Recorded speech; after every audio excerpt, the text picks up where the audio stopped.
Today is Monday, December 1, 2025. I'm Pastor Michael, and this is Wilderness Wanderings.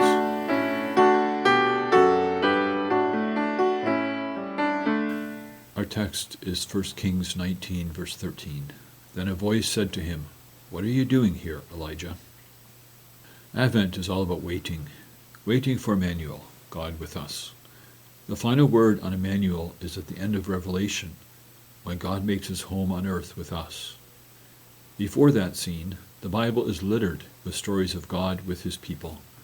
This Advent, we will explore some of those. One of my favorites is God's question to Elijah in his despair.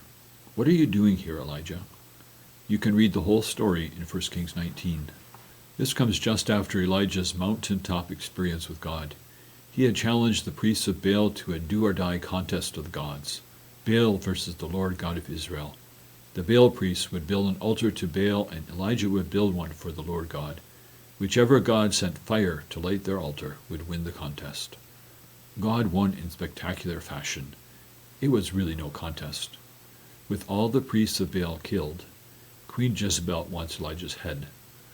Elijah flees in fear and despair. He drops down exhausted under a broom tree in the wilderness. He just wants to die. Many of God's people have felt the same. One of them was a great hymn writer, William Cowper. Check out his hymn, "Oh, for a Closer Walk with God." He regularly suffered from severe depression.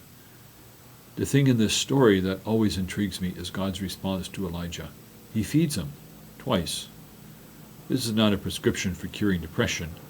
However, it does give us an image of God showing up in our discouragement. Later, Isaiah would write this about God's chosen servant. "A bruised reed he will not break, and a smoldering wick he will not snuff out." Isaiah 42, verse 3. Jesus was and is this servant. I wonder if Isaiah got the idea from God's interaction with Elijah. It's an image of Immanuel, God with us, which Jesus embraced. Elijah then journeys to the mountain of God, where God appears to him in the whisper of the breeze. "What are you doing here, Elijah?" We may want to lash out at Elijah. How could you be so discouraged after what God did on Mount Carmel?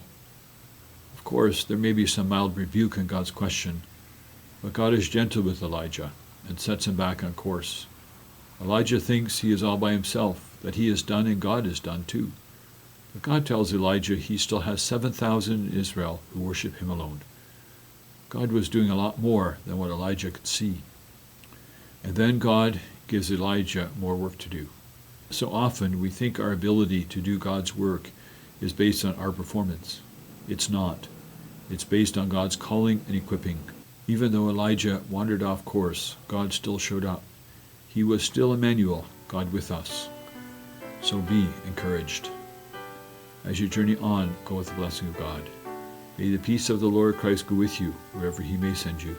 May he guide you through the wilderness, protect you through the storm. May your day end with rejoicing at the wonders he has shown you. May you rest in his provision as he brings night and then new dawn.